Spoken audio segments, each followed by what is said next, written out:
خدا یسوع مسیح کے زندہ جلالی اور بابرکت نام میں خدا کا خادم پاسٹر آصف ایک بار پھر آپ کی خدمت میں خدا یسوع مسیح کی تماثیل کے سلسلے میں سے ایک اور تمثیل کو لے کر حاضر ہوں۔ اور عزیزو، آج جس تمثیل کے تعلق سے میں آپ کے ساتھ بیان کروں گا خدا کے کلام میں سے، یہ فریسی اور محصول لینے والے کی تمثیل ہے۔ یہ بڑی مشہور تمثیل ہے اور تقریباً سب مسیحی اس تمثیل سے واقف ہیں۔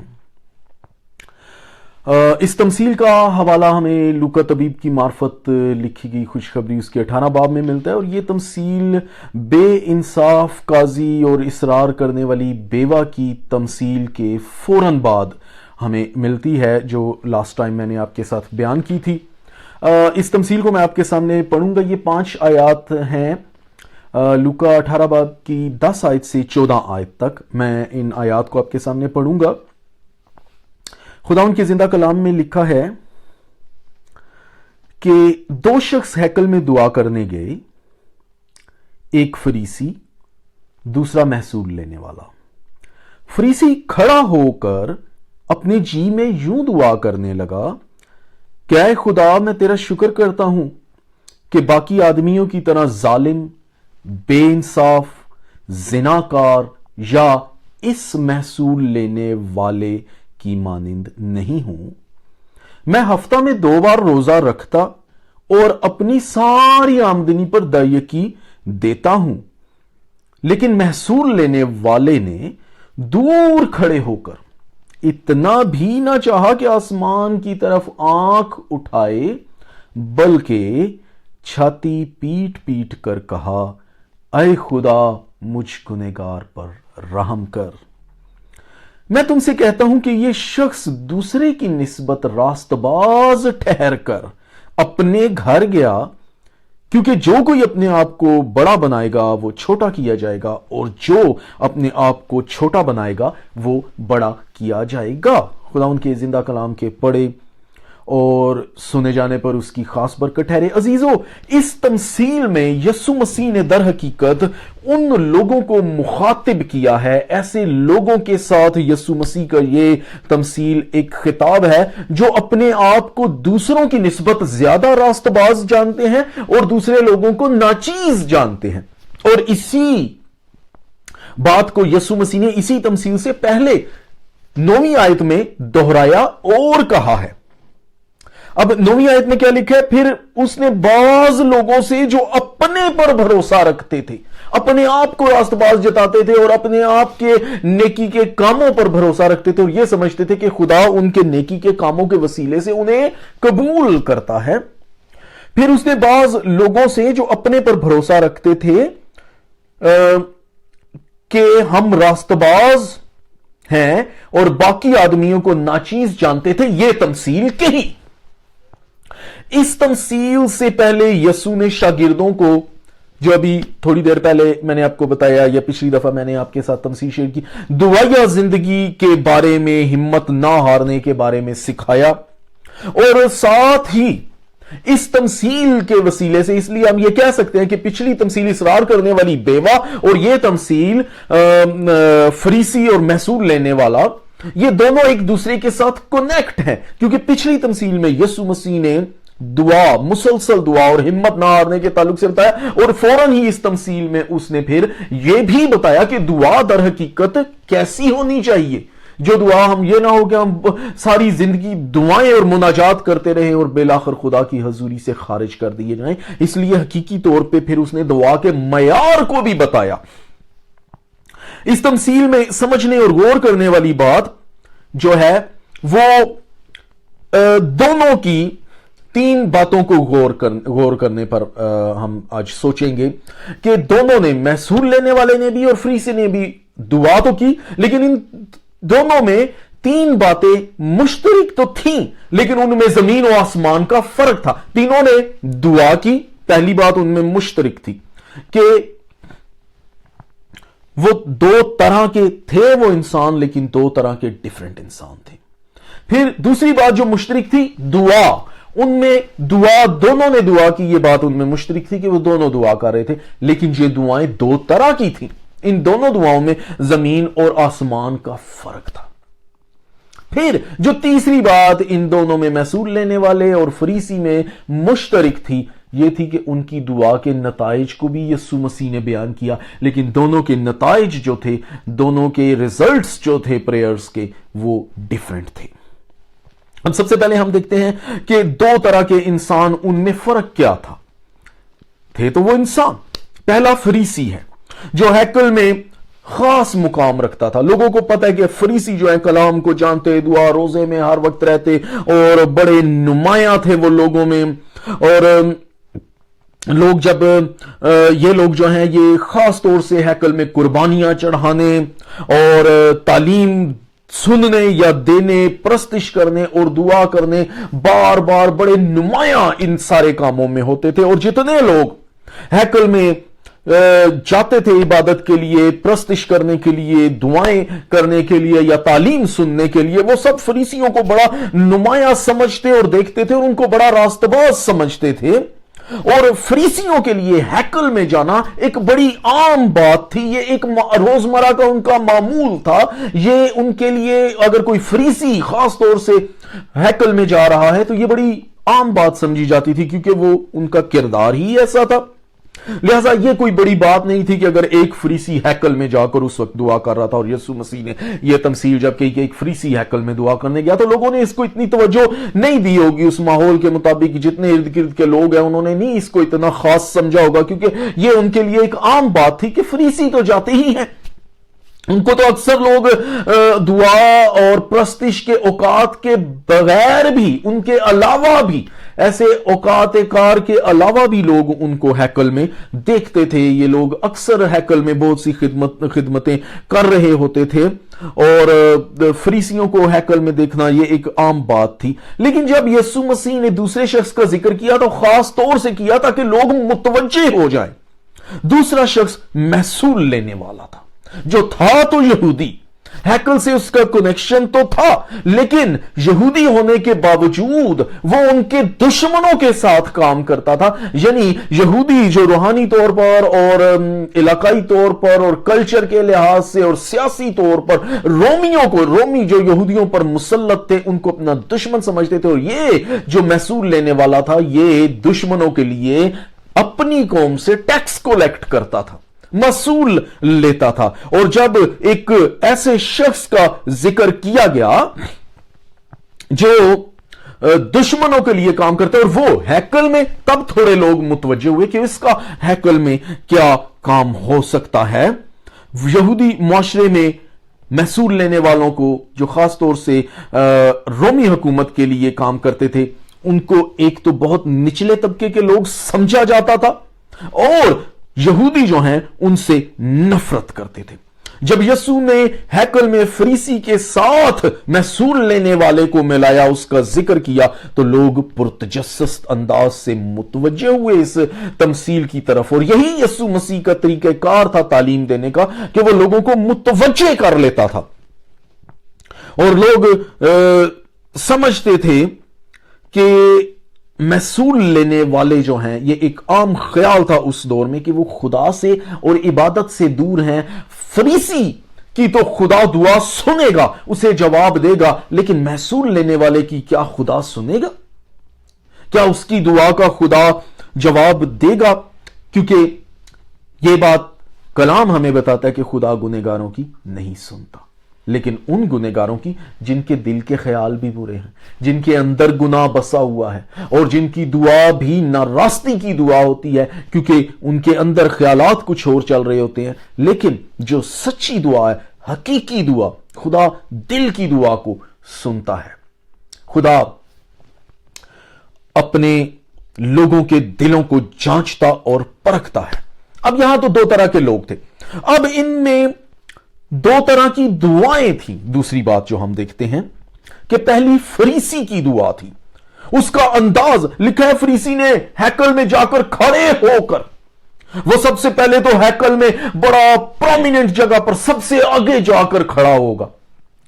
जैसे आज चर्चिज में बहुत से लोग अपने आप को फरीसी गर्दानते हुए, जानते हुए लोगों को गुमराह कर रहे हैं, वो भी बड़ा प्रोमिनेंट जगह पर जाकर खड़े होते हैं, ऐसी जगह पर जहां सारे लोग उनको देख सके, میں نے تو کئی مرتبہ چرچز میں ایسی لوگوں کو بھی دیکھا ہے کہ وہ پیوز میں ان کی اپنی جگہ پکی پرماننٹ ہوتی ہیں، اور اگر کوئی نیا شخص انجان ادھر آ کے ان کے پاس کھڑا ہو جائے تو بڑے عجیب انداز میں ان کو دیکھتے ہیں، ان کو بڑا ناگوار گزرتا ہے کیونکہ وہ پرومیننٹ جگہ چاہتے ہیں۔ اور یہ فریسی، اس کی دعا کا جو انداز ہے، یہ کسی پرومیننٹ جگہ، بڑی کلوز جگہ، شاید پاک ترین مقام کے بالکل قریب جا کر کھڑا ہوا ہوگا۔ پھر اس نے لکھا ہے کہ اس کی دعا کے انداز کو دیکھیں۔ اس کی دعا کا انداز کیا ہے کہ اس نے ہاتھ اور منہ آسمان کی طرف اٹھا کر، بڑا پرومیننٹ ہو کر، لوگ بڑے ہاتھ اٹھا اٹھا کر بھی دعائیں کرتے ہیں، لیکن جب دل سے خدا کے ساتھ ان کا تعلق نہیں تو یہ سب کچھ دکھاوا ہے۔ اس نے آسمان کی طرف اٹھایا۔ اب اس کی دعا جو ہے، اس کا انداز معمول کے طریقہ دعا سے بہت جدا تھا، بہت مختلف تھا۔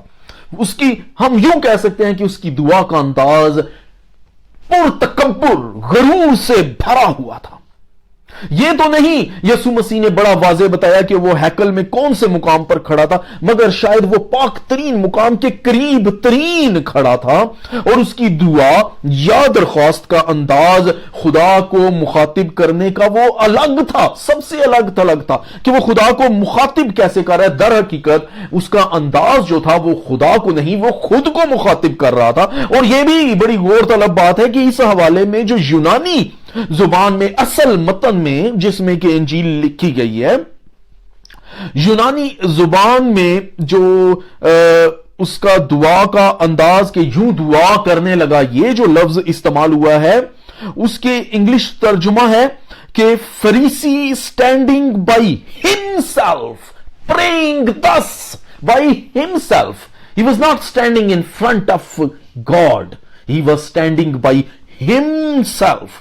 بظاہر فریسی دعا کر رہا تھا، مگر جو لفظ یہاں پر اچھا انگریزی میں جو لکھا ہے اسٹینڈنگ بائی ہمسیلف، اس کا مطلب یہ ہے کہ وہ دوسروں کو سنانے کے لیے دعا کر رہا تھا یا وہ خود سے بات کر رہا تھا۔ اس کی دعا میں ایک اور چیز قابل غور ہے عزیزو، اس بات کو سمجھیں کہ ہم کس طرح سے دعا کرتے ہیں۔ یہ بڑی خوبصورت انداز سے یسوع مسیح نے دعا کے معیار کو ہمیں بتایا ہے، اس کا سٹینڈرڈ بتایا ہے، پریئر سٹینڈرڈ، کہ اس میں اب اس کی دعا میں غور طلب بات یہ ہے کہ اس نے ایک مرتبہ بھی اپنے گنہگار ہونے کا، اپنے حلیم ہونے کا، اپنے ہمبل ہونے کا ایک مرتبہ بھی اعتراف نہیں کیا، کیونکہ کلام کیا کہتا ہے کہ سب نے گناہ کیا اور سب خدا کے جلال سے محروم ہیں۔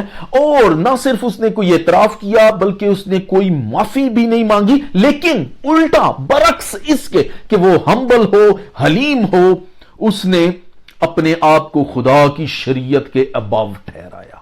خدا کی شریعت سے وہ اپنے آپ کو زیادہ بہتر بتانا چاہ رہا ہے۔ در حقیقت وہ مقابلہ کر رہا ہے کہ خدا کی شریعت سے بھی زیادہ میں راست باز ہوں۔ وہ خدا کے ساتھ مقابلہ کر رہا ہے۔ آج بہت سے ایسے لوگ ہیں جو اپنے ذہن میں خدا سے مقابلہ کرتے ہیں، بڑے غرور سے اپنے آپ کو کہتے ہیں کہ خدا تو نے یہ کہا، میں نے اس سے بڑھ کر کیا۔ خدا کو غرور پسند نہیں، اور کلام کہتے ہیں کہ خدا مغرور کا مقابلہ کرتا ہے۔ اب وہ شریعت کی راست بازی کے ساتھ اپنی راست بازی کا مقابلہ کر رہا ہے۔ وہ شریعت کے حکموں پر اپنی راست بازی کو ترجیح دے رہا ہے۔ وہ سب سے پہلے یہ بتانا چاہ رہا ہے کہ خدا تیری شریعت نے یہ کہا ہے کہ سال میں ایک بار اپنی جان کو دکھ دو، سال میں ایک بار روزہ رکھو۔ احبار 16 باب اور اس کی دوسری آیت کے اندر لکھا ہوا ہے، میں آپ کے سامنے پڑھتا ہوں۔ وہ اس حکم کو ایکچولی بتانا چاہ رہا تھا کہ خدا تیری شریعت تو کچھ اور کہہ رہی ہے، میں تیری شریعت سے بھی زیادہ جو ہوں وہ راست باز ہوں۔ اور خدا کے کلام میں لکھا ہے کہ تو سال میں ایک بار اپنی جان کو دکھ دینا، لیکن یہاں وہ کیا کہتا ہے کہ میں ہفتے میں 2 بار روزہ رکھتا ہوں۔ اور پھر دوسری چیز وہ مقابلہ استثنا 14 باب کی ہی 22 اور 23 آیت میں لکھا ہے کہ میں آپ کے سامنے پڑھتا ہوں، استثنا 14 باب اور اس کی پلیز میں ایک بار پھر یہاں پہ میں نے بڑے بڑے خادموں کو، بڑے بڑے پرانے خادموں کو یہ لفظ استثنا بولتے دیکھا ہے۔ बड़े अपने उनके तजर्बात हैं, 50-50 साल उनकी खिदमत को हो गए हैं, और बड़े लोगों को मैंने जो जुबानदानी को बड़ा समझते हैं, वो इस लफ्ज को इस्तिश्ना बोलते हैं। नो, ड्यूट्रोनोमी इस्तिस्ना, यानी दूसरी शरीयत। ये लफ्ज इस्तिस्ना है, ये से 3 नुक्तों वाली है, ये शीन नहीं है। तो इस्तिस्ना उसके 14 बाब की मैं आपके सामने 22 और 23 आयत में पढ़ूंगा।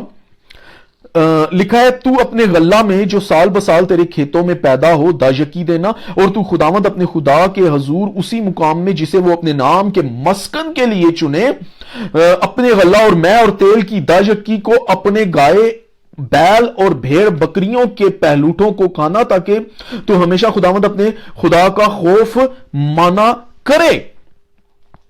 अब क्या लिखा है, गल्ला, मैं और तेल की दायकी का यहां जिक्र है, लेकिन वो फिर मुकाबला कर रहा है कि मैं अपनी हर चीज पर दायकी देता हूं। तेरा तो कलाम एक मखसूस हद तक दायकी की बात करता है, मैं तो उससे भी बढ़ कर देता हूं। दर हकीकत वो दुआ के जरिए खुदा को बता रहा था कि मैं एक अजीम इंसान हूं। अफसोस कि आज हमारे मुआशरे में मसीही कहलाते हुए ऐसे बहुत से लोग हैं जो हम्बल होने की बजाय अपनी बड़ाई करते हैं, और यीशु मसीह ने यह साफ कहा है कि वो अपना अजर पा चुके, क्योंकि यहीं पर लोग उनकी तारीफें कर देते हैं। लेकिन अच्छा तो यह है कि अगर हम अपने आप में हलीम हों, हम्बल हों, खुदा की हजूरी में ठहरे और खुदा हमें अजर दे। दूसरी तरफ इसके तकाबुल में हम देखते हैं कि महसूल लेने वाले की दुआ।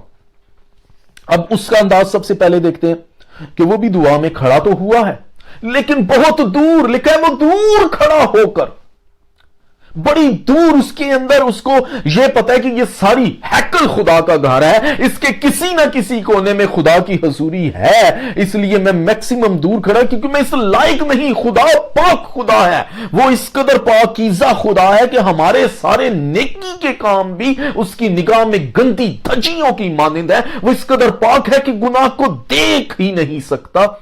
तो ये उसके अंदर खुदा का मयार था, इसलिए वो डरता हुआ बहुत दूर किसी कोने में जाकर खड़ा हुआ। और फिर उसका अंदाज क्या लिखा है कि उसने इतना भी ना चाहा कि आसमान की तरफ अपनी आंखें उठाए, बल्कि अपोजिटली, बिल्कुल उसके उल्ट क्या है कि उसने छाती पीट पीट कर, मातम कर करके, उसने रो रो कर खुदा की मुकद्दस हजूरी में अपनी नापाकी के बायस खाइफ होकर, शर्मिंदा होकर, खुद को उससे मैक्सिमम उसकी पाक हजूरी के मखसूस जगह से मैक्सिमम दूर रखकर खुदा से रहम की इल्तिजा की।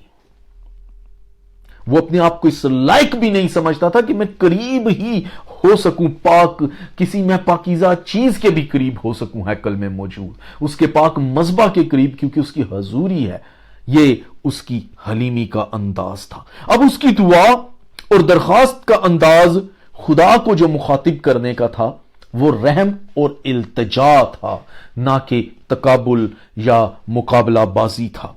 वो किसी से मुआजना नहीं करना चाहता था, वो इकरार करता था कि शरीयत जो कि खुदा के कवानीन है वो उनका कसूरवार है, और उसने इंसाफ का मुतालबा नहीं बल्कि रहम का मुतालबा किया। उसने रहम की भीख मांगी, उसने ये नहीं कहा कि खुदा इंसाफ कर, बल्कि उसने कहा मुझ पर रहम कर। और उसकी दुआ यूं हम देखते हैं कि फरीसी की दुआ से टोटल बिल्कुल यकलख्त मुख्तलिफ थी। अब तीसरा जो इन दोनों में मुश्तरिक और डिफरेंट बात है वो थी कि उन दोनों की दुआओं के नताइज सामने बयान किए गए। सबके सामने खुदा ने उनके नताइज बयान किए, और उनके नताइज भी दो तरह के डिफरेंट थे। नताइज दोनों थे, दोनों को रिजल्ट्स मिले अपनी दुआ के, लेकिन दोनों ही डिफरेंट थे। यीशु मसीह ने क्या बयान किया कि पहला फरीसी है, यहां नताइज में पहला, दुआ में पहले फरीसी का जिक्र किया, उसके हैकल में आने के बारे में फरीसी का जिक्र किया, जगह में, हर चीज में फरीसी को पहले यीशु मसीह ने बयान किया। लेकिन नताइज के बारे में यीशु मसीह ने सबसे पहले जिसका जिक्र किया वो था महसूल लेने वाले का। کیونکہ 14 آیت کے اندر لکھا ہے میں تم سے کہتا ہوں کہ یہ شخص فریسی نہیں، یہ شخص، اس کا رزلٹ پہلے آتا ہے، دوسرے کی نسبت راست باز ٹھہر کر اپنے گھر گیا، کیونکہ جو کوئی اپنے آپ کو بڑا بنائے گا وہ چھوٹا کیا جائے گا، اور جو اپنے آپ کو چھوٹا بنائے گا وہ بڑا کیا جائے گا۔ اب سب سے پہلے فریسی کو نہیں بلکہ محصول لینے والے کو خدا نے اس کے رزلٹ کے بارے میں بتایا، اور پھر ساتھ ہی یہ بتایا کہ بہت سے اول جو ہیں وہ آخر ہو جائیں گے۔ یہ کلام ہمیں اسی طرف تعلیم دے رہا ہے، اس نے کہا کہ جو اپنے آپ کو بڑا بنائے گا وہ چھوٹا کیا جائے گا، اور یہی ہمیں کلام تعلیم دیتا ہے۔ یاد رکھیں کہ واقعی اگر اپنے آپ کو راستہ باز جانتے ہیں تو اپنے آپ کو حلیم کریں، یہ نہ ہو کہ بہت سے آخر اول ہو جائیں اور اول آخر ہو جائیں۔ خدا یسوع مسیح نے اس کی تعریف کی، بلکہ اس محصول لینے والے کی یسوع مسیح نے تعریف کی، اس کی مذمت نہیں کی۔ وہ جس کی دنیا مذمت کرتی ہے، یہ تو محصول لینے والا ہے، یہ تو دشمنوں کے لیے کام کرتا ہے، اس کا خدا کی ہیکل میں کیا واسطہ، خدا کے ساتھ اس کا کیا واسطہ، اس کی دعا کیوں کر خدا سنے گا۔ لیکن یہاں ہم دیکھتے ہیں کہ یسوع مسیح نے اس کی تعریف کی۔ کتنا مبارک وہ شخص ہو جس کی خدا تعریف کرے۔ اور دوسری طرف خدا نے محصول لینے والے کو قصوروار ٹھہرایا۔ کیوں خدا نے دوسری طرف خدا نے فریسی کو میں کہنا چاہ رہا تھا دوسری طرف خدا نے فریسی کو قصوروار ٹھہرایا۔ اب کیوں خدا نے محصول لینے والے کو قصوروار نہ ٹھہرایا؟ کیونکہ اس نے اقرار کیا، اور اس کا اقرار جو ہے وہ یہ تھا کہ خدا، در حقیقت اس کا یہ اقرار تھا کہ خدا تو رحیم خدا ہے اور تو انسان کا کفارہ دیتا ہے۔ کیا آج ہم اس بات کا اقرار کرتے ہیں کہ یسوع مسیح ہمارا کفارہ دیتا ہے؟ اس نے ہمارا کفارہ دیا ہے، اس نے ہماری خاطر جان دی ہے۔ یہ حلیم ہونے کا سب سے بڑا ثبوت ہے کہ چاہے ہم راستہ بازی کے کتنے بھی کام کریں تو بھی موروثی طور پر ہم گنہگار ہیں، اور خدا ہم تیری شریعت کو پورا کرنے کے لائق نہیں، لیکن تیرے بیٹے یسوع مسیح میں ہم تیری شریعت کو پورا کرنے کے لائق ہو جاتے ہیں جب ہم اس بات پر ایمان لے آتے ہیں کہ ہمارے گنہگار ہونے کے باوجود تیرے بیٹے نے ہمارے لیے جان دی۔ ہم اپنے گناہ کا کفارہ نہیں دے سکتے، ہمارے نیکی کے کام ہمارے گناہوں کا کفارہ نہیں دے سکتے، صرف تیرا بیٹا یسوع مسیح ہمارا کفارہ دے سکتا ہے۔ یہ در حقیقت اس محصول لینے والے کا اقرار تھا۔ یوں خدا کے عدل کا تقاضا بھی پورا ہو جاتا ہے، کیونکہ جو جان، خدا کا عدل کیا کہتا ہے کہ جو جان گناہ کرتی ہے سو مرے گی۔ یہ تو ضرور ہے، لیکن موروثی طور پر ہمارے اندر گناہ کا بلڈ ہے، ہمارے اندر وراثت میں گناہ ہے، اس لیے ہم سب نے مرنا ہے۔ کوئی تو ایسا ایک ہے، ایک ہونا چاہیے جس کے اندر آدم کے بلڈ کا اثر نہ ہو، اور وہ صرف وہی ہے جو آدم سے نہیں، خدا سے پیدا ہوا، خدا کے روح سے پیدا ہوا۔ وہ یسوع مسیح ہے جو کامل کفارہ ہے، وہ ہمارا کفارہ دے سکتا ہے، کیونکہ اس پر آدم کے گناہ کا وراثتی اطلاق ہوتا ہی نہیں، کیونکہ وہ خدا کا بیٹا ہے، وہ خدا میں سے ہے، وہ نور میں سے نور ہے، وہ خدا کا کلام ہے، وہ خدا کی ذات کا نقش ہے، وہ اس کا حصہ ہے، وہ اس کا پرتو ہے، وہ خدا کا اکنوم ہے، وہ کامل خدا کا کلام ہے جس کے وسیلہ سے ہم نجات پاتے ہیں، اور یہ اقرار ہمیں خدا کی حضوری میں حلیم بناتا ہے۔ میں آپ کے سامنے زبور 103 اور اس کی 12 آیت پڑھنا چاہوں گا۔ زبور 103 اور اس کی 12 آیت کے اندر لکھا ہے کہ جیسے پورب پچھم سے دور ہے ویسے ہی اس نے ہماری خطائیں ہم سے دور کر دی۔ یہ ہے وہ اقرار کہ خدا اپنا رحم کرتا ہے، فضل کرتا ہے۔ خدا، میں نے اس سے پچھلی جو تمثیل تھی، اس سے بھی پچھلی جو تمثیل تھی، اس میں میں نے انصاف اور رحم کے بارے میں بات کی تھی کہ ہمیشہ رحم جو ہے وہ انصاف سے بہتر ہے۔ خدا ہم پر رحم کرتا ہے۔ وہ रहम से भरा हुआ खुदा है। मीका उसके 7वें बाब की 19 आयत के अंदर मैं आपके सामने पढ़ना चाहूंगा, क्या लिखा है।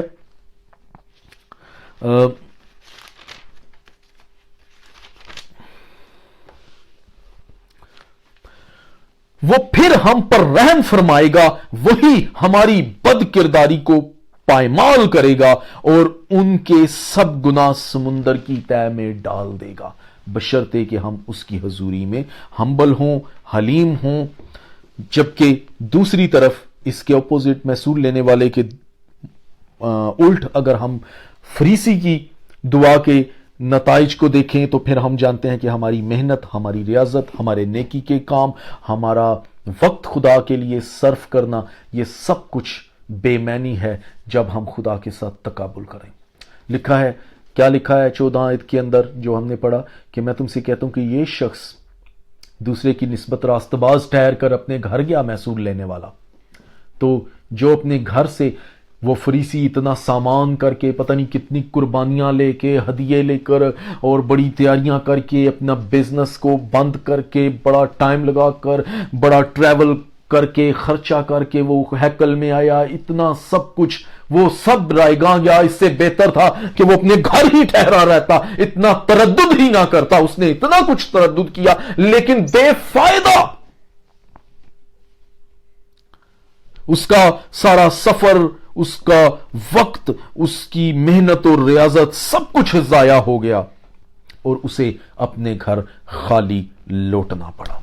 अजीजों, इस तमसील में एक नतीजा है, एक रिजल्ट है। मैं आपके सामने यसाया 64 बाब और उसकी 6 आयत पढ़ूंगा और फिर हम उस नतीजे पर गौर करेंगे।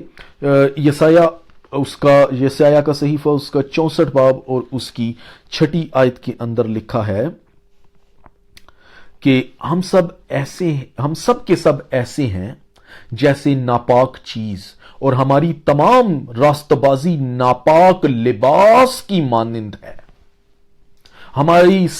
मैं फिर ये 6 आयत पढ़ूंगा, और हम तो सब के सब ऐसे हैं जैसे नापाक चीज, और हमारी तमाम रास्तबाजी नापाक लिबास की मानिंद है।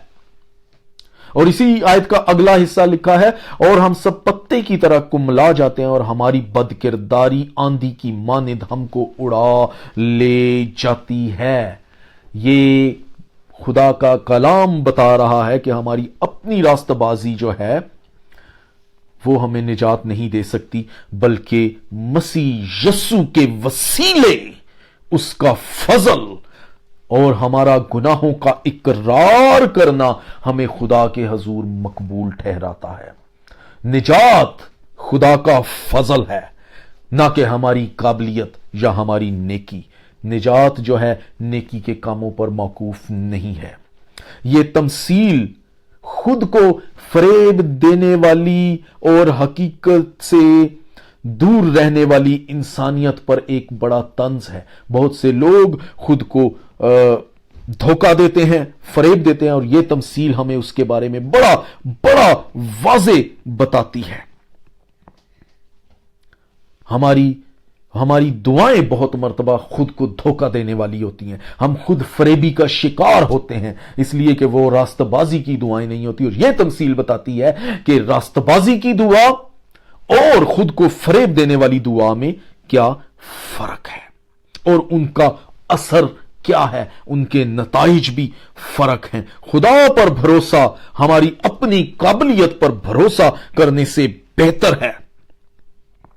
फरीसी खुदा के पास अपनी नेकियों के बायस पहुंचना चाहता था, जबकि महसूल लेने वाला अपने गुनाहों और अपनी कम मायगी का इकरार करके खुदा के फजल और रहम के बायस उसकी हजूरी में मकबूल होना चाहता था। इमसाल उसके 28 बाब में उसकी 13 आयत के अंदर लिखा है, जो अपने गुनाहों को छुपाता है हरगिज कामयाब ना होगा, लेकिन जो उनको इकरार करके उनको तर्क करता है उस पर खुदा का फजल होगा, खुदा की रहमत होगी, खुदा का रहम होगा।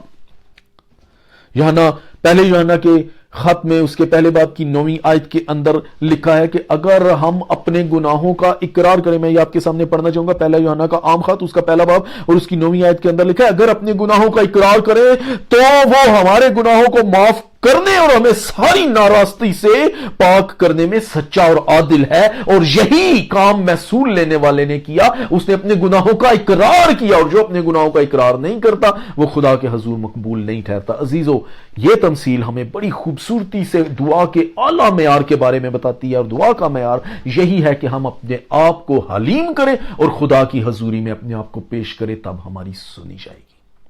बहुत मरतबा हम दुआएं करते रहते हैं, बड़े बड़े हदिये और बड़े बड़े तोहफे खुदा के खादमों को और चर्चिज में देते रहते हैं, बड़े बड़े लोगों को खाने खिला देते हैं, तो भी हम मुसीबत हमसे दूर नहीं होती, इसलिए कि खुदा हमारे दिल के ख्यालों को जानता है, हमारी हलीमी चाहता है। आइए अपने सरों को झुकाएं, अपनी आंखें बंद करें। हालेलुया। मैं आप लोगों के लिए दुआ करना चाहूंगा, उन लोगों के लिए जो इस वक्त सुन रहे हैं, जो सुनेंगे, देखेंगे, और यीशु मसीह के नाम में मेरे साथ मुत्तफिक होइएगा। खुदावंद यीशु मसीह के जिंदा और जलाली बाबरकत नाम में पाक यहोवा मैं तेरे हजूर आता, खुदा बाप, खुदा बेटे और खुदा पाक रूह के नाम में तेरी हजूरी में आकर तेरे हजूर इस बात का इकरार करता हूं कि खुदावंद हम अपनी ही जात में खाक और राख हैं, लेकिन जो कुछ भी है तेरे फजल से है, क्योंकि तेरा फजल हमें संभालता है। और तेरी फजल का ये खासा है कि तूने अपनी हथेलियों पर हमारी सूरतों को खोद रखा है। तेरे बेटे यीशु मसीह का कफारा, उसकी सलीबी मौत हमारी निजात है।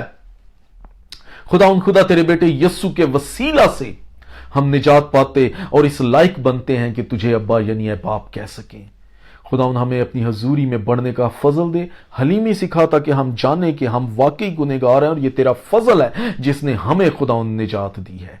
इसी तौर से खुदावंद मैं तेरा खादम होते हुए खुदा बाप, खुदा बेटे और खुदा पाक रूह के नाम में तेरे आला इलाही उत्तम अख्तियार को लेते हुए इन तमाम जानों के लिए, इनकी कोई भी परेशानी, कोई बीमारी, कोई मुश्किल है, यीशु के नाम में तेरे मज़बा के सामने लाता हूं। तू जो कि हल्ले मुश्किलात है, तू जो कि खुदावंद खुदा आज से 2000 वर्ष जो पेशतर मौजिज़े करता था आज भी करता है, क्योंकि तू कल आज बल्कि अब तक यकसा है, तू बदल नहीं गया। मैं इन लोगों के लिए तेरी मौजज़ाना कुव्वत को चाहता हूं, तेरे रूह कुद्स के रहनुमाई को चाहता हूं। खुदावंद खुदा इनकी जिस्मानी, ज़हनी, इखलाकी, खानदानी, मुआशरती तमाम ज़रूरतों और कमजोरियों का तू मुदावा कर ताकि तेरा नाम जलाल पाए। सारी इल्तिजा को सुन और कबूल कर यीशु मसीह नासरी के नाम से, आमीन आमीन। Thank you, God bless you.